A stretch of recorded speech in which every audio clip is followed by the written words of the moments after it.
بسم الله والصلاة والسلام على سيدنا ونبينا رسول الله وعلى آله وأصحابه ومن والاه و بعد. السلام علیکم دوستان عزیز و ارجمند. صحبت امروز در مورد صدقه فطر خواهد بود. مشخصا در مورد پرداخت نمودن صدقه فطر با پول نقد.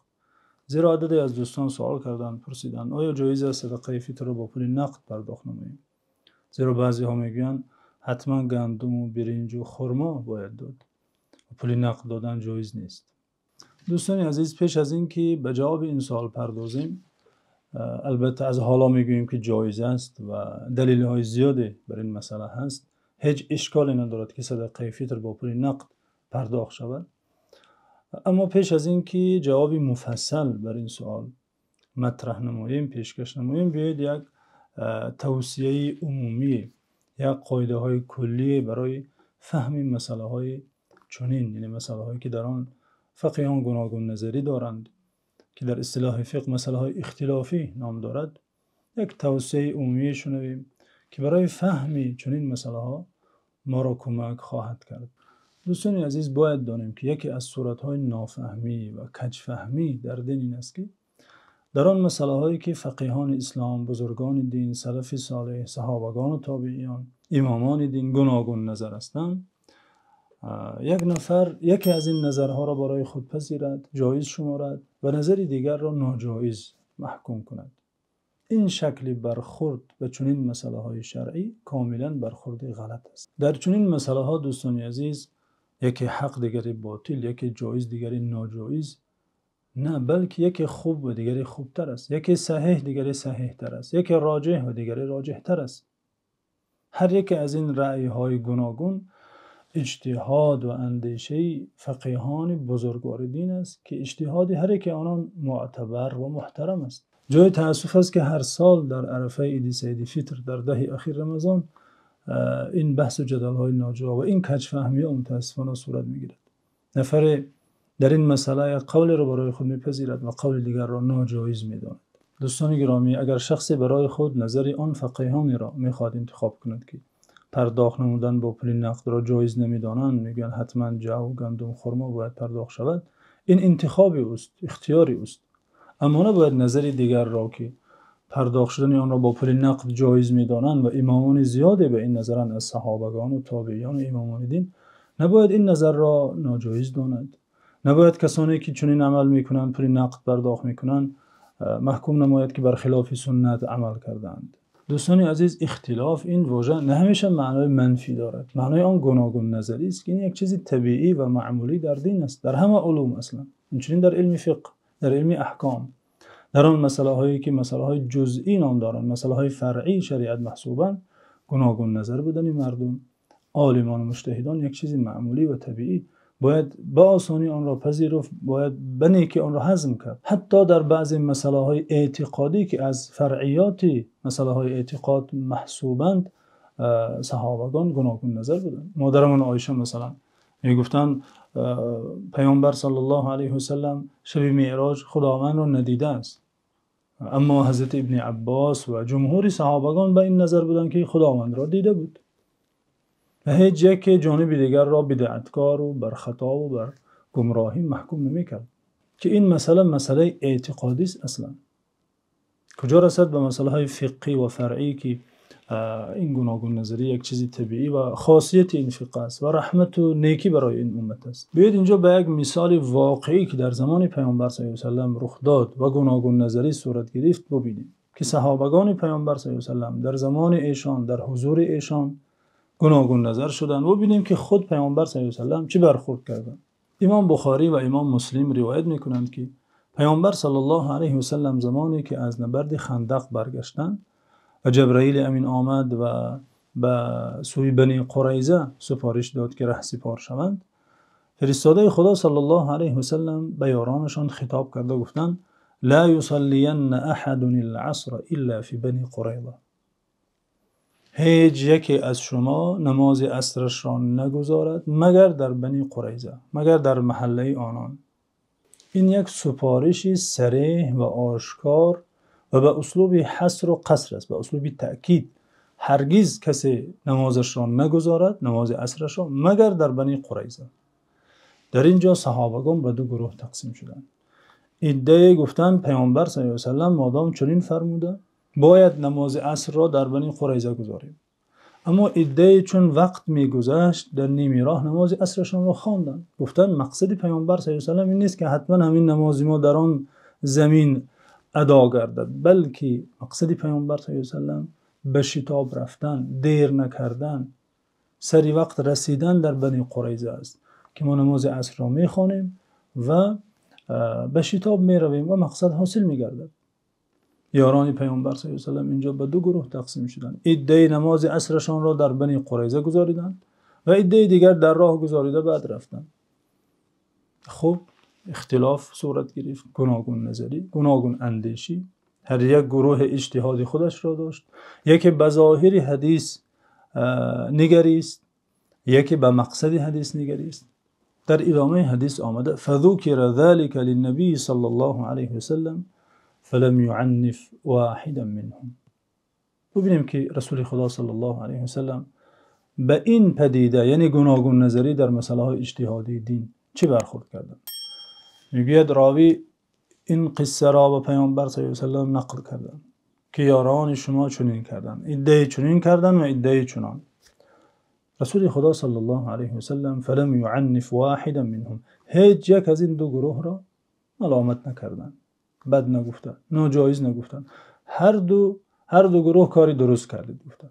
سکوت پیامبر صلی الله علیه و سلم تقریر از شریعت است، یعنی هر دو این گروه کار جایزی شرعی را کردند. شاید کسانی که در این عصر تحملی شنیدن نظر دیگر را ندارد، اگر در آن زمان شاهد این حال می بود و می دید که بعضی صحابگان ظاهرا برخلاف حدیث نمازشان را در نیم راه گذاریده ایستادند، حتما محکوم میکرد، میگفت اینها برخلاف حدیث پیامبر صلی الله علیه و آله عمل کرده ایستادند، در حالی که هر دو به حدیث عمل کردند، یکی به ظاهر حدیث یکی به مقصد حدیث، و از جانب پیامبر صلی الله علیه و آله هیچ ملامتی هم نشنیدند. از بس که گوناگون نظری در دین یک امر معمولی و یک کاری طبیعی است، دوستان عزیز، فقیهان بزرگوار اسلام، امامان دین یک قاعده بزرگ و مهم مقرر نمودند. میگن لا انکار فی المختلف فیه، به تعبیر دیگر لا انکار فی المسائل الاجتهادیه. در مسئله هایی که گوناگون نظری صورت گرفته یک جانب نباید به جانب دیگر اعتراض کند، انکار نماید، او را ناجایز شمارد. آنگونه که جانب گمان میکند که رأیش صحیح است، رأیش بهتر است، عیناً جانب دیگر همین اندیشه را دارد. رأی که او انتخاب کرده در نظرش صحیح و بهتر است. هیچ کسی حق ندارد جانب دیگر را محکوم نماید. و فقیهان اسلام میگویند هر کسی من رام رفع الخلاف فی المسائل الفرعیه فقط طلب محالا، هر کسی خواهد گوناگون نظری را از میان مردم بردارد، از بین برد، فقط طلب محالا، یک کاری مستحیل را آرزو کرده که امکان ندارد. گوناگون نظری در مسئله های فقهی و فرعی دوستان عزیز اصلا لطف و رحمت خداوند و مایه آسانی بر این امت اسلام است که امامان زیاد اختلاف را رحمت و لطف خداوند گفتند. مثلا امام بزرگوار فقه و حدیث امام ابن عبدالبر در کتاب نفیس خود جامع بیان العلم و فضله سخنی حضرت عمر ابن عبدالعزیز پنجمین خلیفه راشد را آورده که ایشان میگفتند ما احب ان اصحاب رسول الله صلی الله علیه و سلم لم يختلفوا لانه لو كان قولا واحدا كان الناس في ضيق وانهم ائمه يهتدى بهم فلو اخذ رجل بقول احدهم كان في سعه. یعنی گفتند من دوست نمی‌دارم که یاران پیامبر صلی الله علیه و سلم اختلاف نمی‌کردند. یعنی چه خوب شد که اختلاف کردند، چه خوب که گوناگون نظر بودند، چون که اگر در مسئله یک قول می بود کان الناس فی ضیق، مردم در مشقت و دشواری می افتاد. حتما باید گندم پرداخت کنی، مثلا در جای گندم نباشد خرما نباشد چی، مثلا در صورت مسئله صدقه فطر، یعنی در هر مسئله اختلافی این گونه گفته می شود. مایه رحمت و مایه آسانی برای این امت است. اگر در هر مسئله یک قول می بود کان الناس فی ضیق و انهم ائمه یهتدی بهم، آنان امامانی هستند هر یکی که به آنان اقتدا کرده می شود.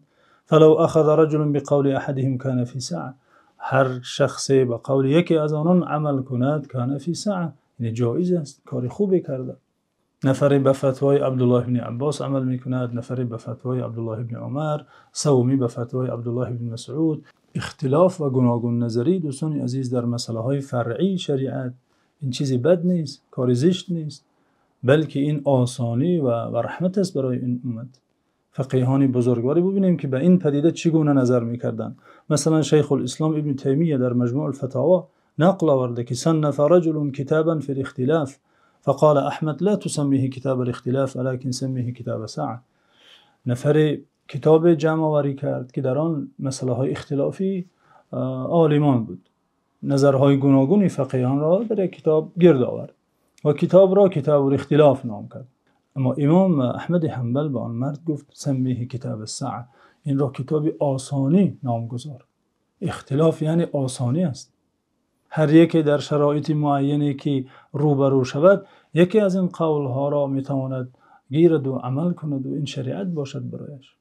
شیخ الاسلام در ادامه سخنش میگوید ولهذا كان بعض العلماء يقول اجماعهم حجة قاطعه و اختلافهم رحمة واسعه.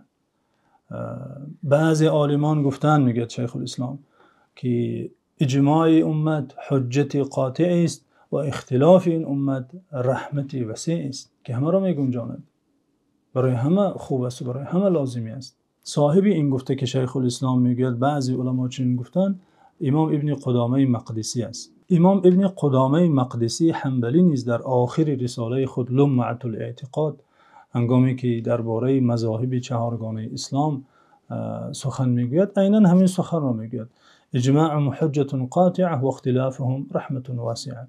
امام ابو نعیم اصفهانی و اینچنین امام ابن سعد در طبقات آورده که هنگام ابو جعفر منصور به امام مالک میگوید به من اجازت ده این موطئ شما را نسخه برداری کنیم و به همه شهرهای اسلامی بفرستیم و همه به همین کتاب عمل کند، به قول دیگر عمل نکند. تا پیشنهاد میکند به امام مالک امرهم ان يعملوا بما فيها ولا يتعدونه الى غيره. ابو جعفر منصور پیشنهاد کرد به امام مالک، امام دارالهجره، امام از امامان چهارگانه، من امر صادر نمایم، فرمان صادر نمایم که همه مسلمانان به این کتاب عمل کنند. ببینیم که اینجا دوستان عزیز این امام بزرگواری دین، امام از امامان چهارگانه، امام مالک ابن انس، چه با حکمت جواب به پیشنهاد این خلیفه کردن. گفتن نه این کار را نکن.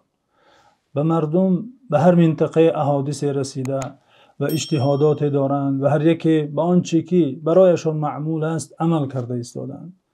تو این کار را مکن.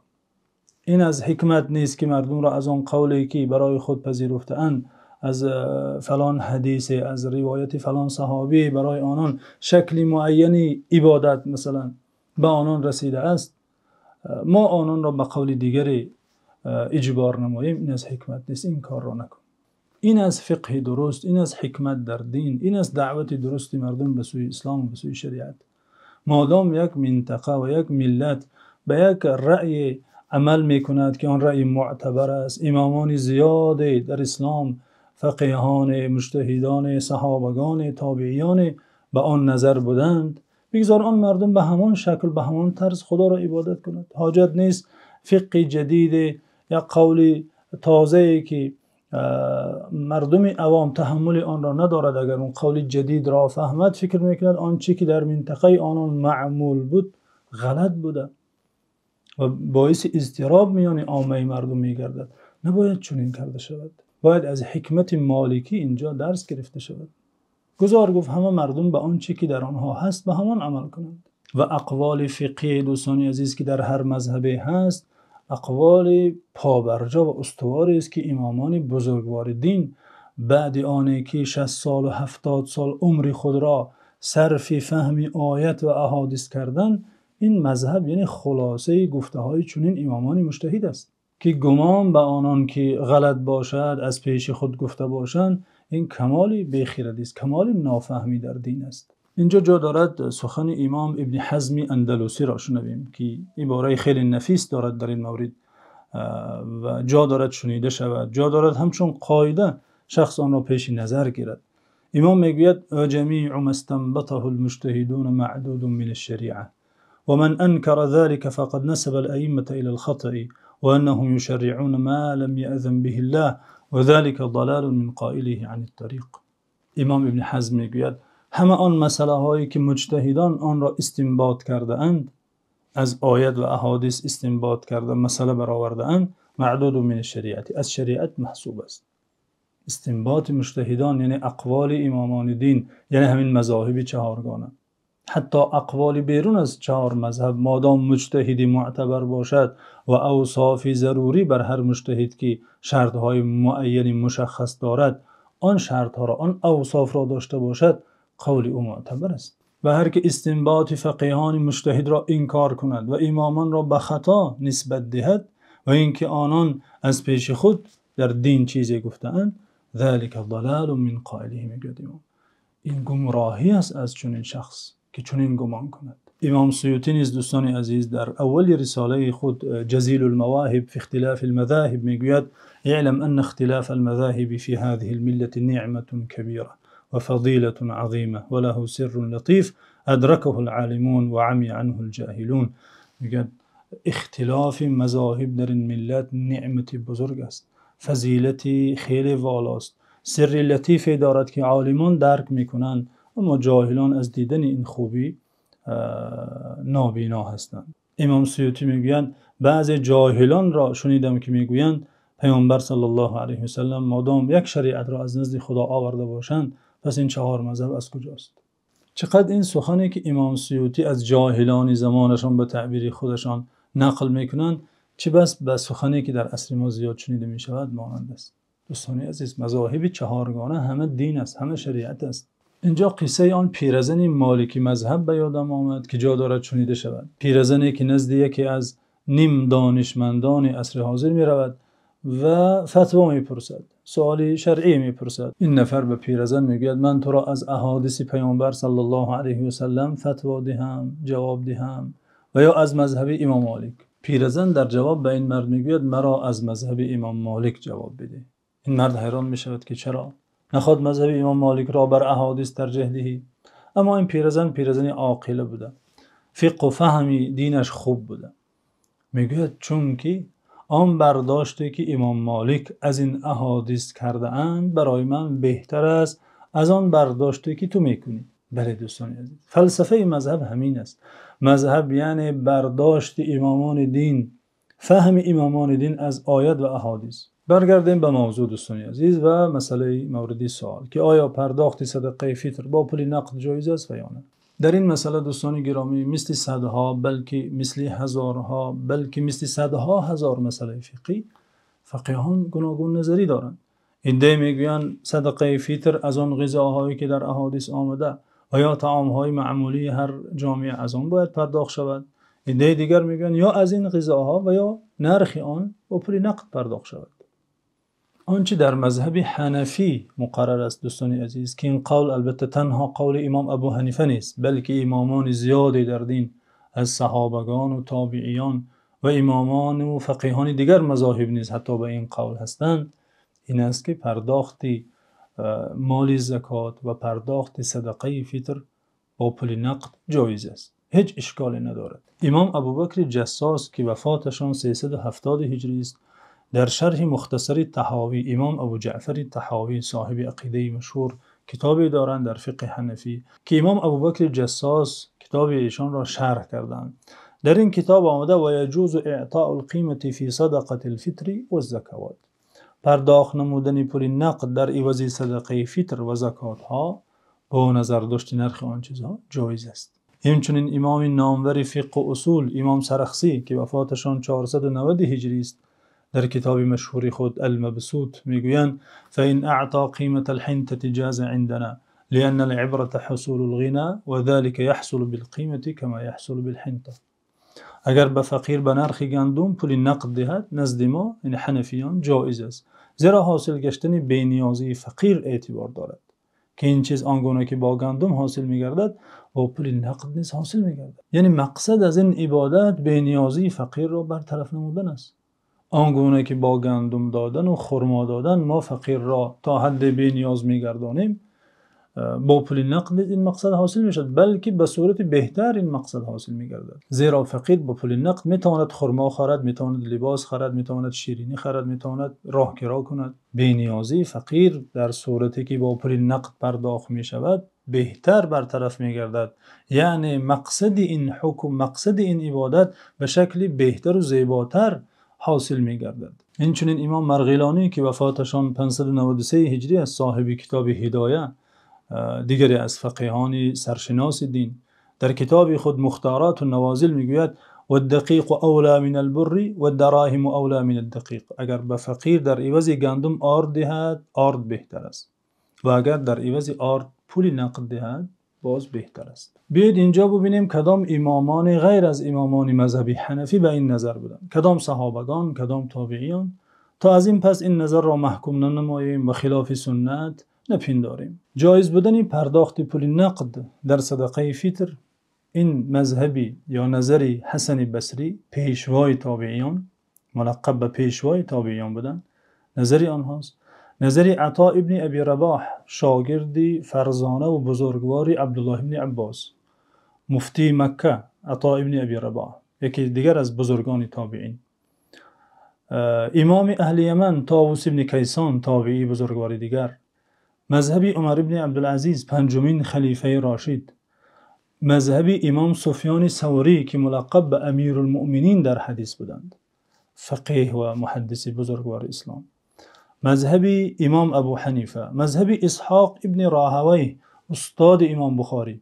اسحاق ابن راهوی شیخ و استاد امام بخاری و دوستی نزدیک امام احمد حنبل که از خراسان است، و امام احمد حنبل به دریا اشاره کرده، میگفتند از این دریا کسی به سوی عراق بزرگتر از اسحاق نگذشته.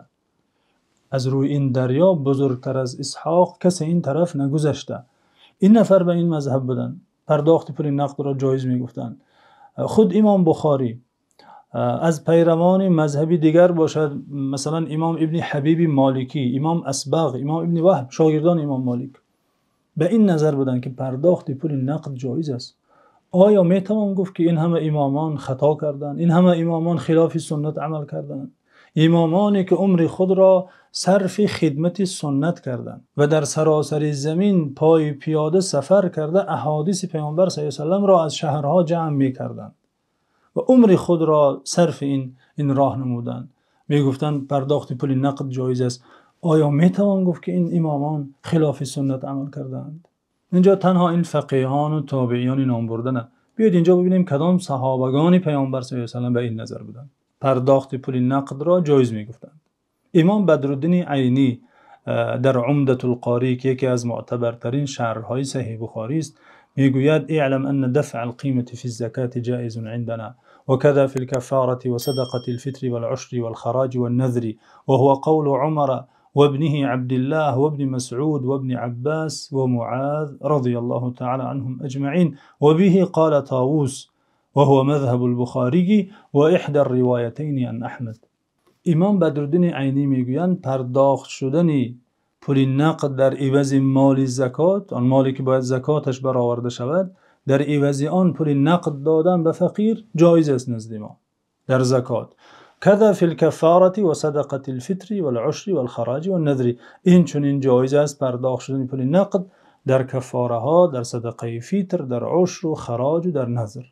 و این قولی حضرت عمر و پسرشان عبدالله و عبدالله ابن مسعود و عبدالله ابن عباس و معاذ ابن جبل است. این همه صحابگان به این نظر بودند. در ادامه میگه و هو مذهب البخاری، مذهبی امام بخاری است و بنابر یک روایت مذهب امام احمد حنبل است. این همه یاران پیامبر صلی الله علیه و سلم، این همه تابعیان به این نظر بودند، پرداخت پول نقد جایز است میگفتند. علامه محدث صدیق غماری بعد ذکر نامهای این بزرگان میگوید فمن کان مقلدا فحسبه تقلید هؤلاء الائمه.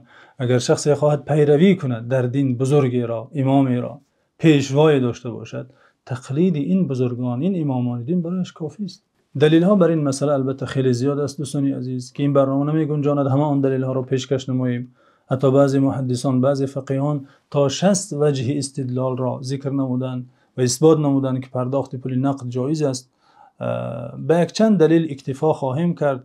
یکی از آن دلیل هایی که این امامانی که جایز می‌دانند که پول نقد پرداخت شود حدیث است که در صحیح بخاری است و امام بخاری نیز این حدیث را به این مقصد آوردند تا اثبات نمایند که پول نقد پرداخت شود جایز است. حدیث در صحیح بخاری در باب گرفتن متاع به جای مال زکات آمده. امام بخاری از طاووس ابن کیسان امام اهل یمن تابعی بزرگوار نقل آورده که معاذ بن جبل به اهل یمن گفت ایتونی بعرض ثياب خميس او لبيس في الصدقه مكان الشعير والذره اهون عليكم وخير لاصحاب النبي صلى الله عليه وسلم بالمدینه.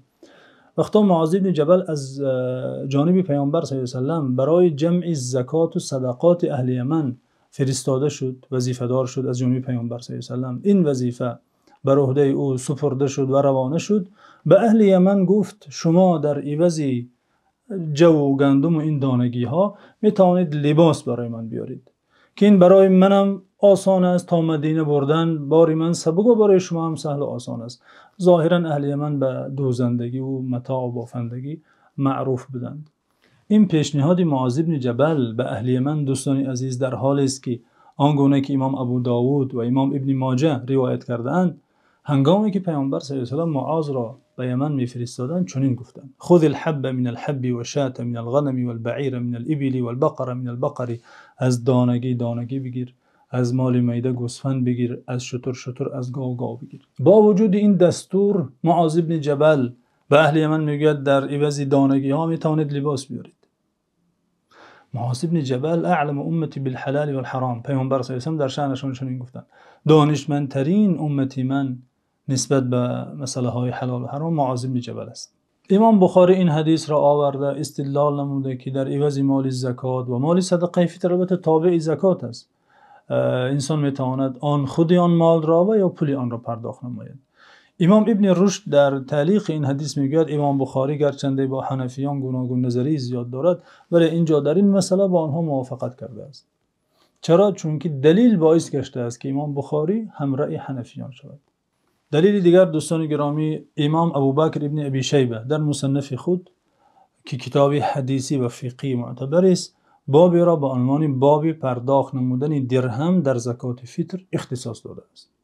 در این باب یک چند حدیث ذکر گردیده است که یکی از آن احادیث این است که امام ابو اسحاق سبیعی تابعی بزرگوار شاگرد حضرت علی و نفری که جمع زیادی از یاران پیامبر صلی الله علیه و سلم را دیده و هم نشینی کرده است، این تابعی بزرگوار ابو اسحاق سبیعی یعنی میگوید ادرکتهم وهم یعطون فی صدقه الفطر الدراهم بقیمت الطعام. من صحابگان را دریافتم که صدقه فطر خود را به جای طعام گندم و خرما و جو یعنی با نرخ آن چیزها درهم میدادند. تابعی بزرگوار که در روایت ثقه است، بزرگی از بزرگان دین است و صحابگان زیادی را دیده با آنان نشسته است، میگوید من دریافتم که صحابگان چنین میکردند، در عوض مالی صدقه فطر یعنی گندم و جو و خرما درهم میدادند، پول نقد میدادند.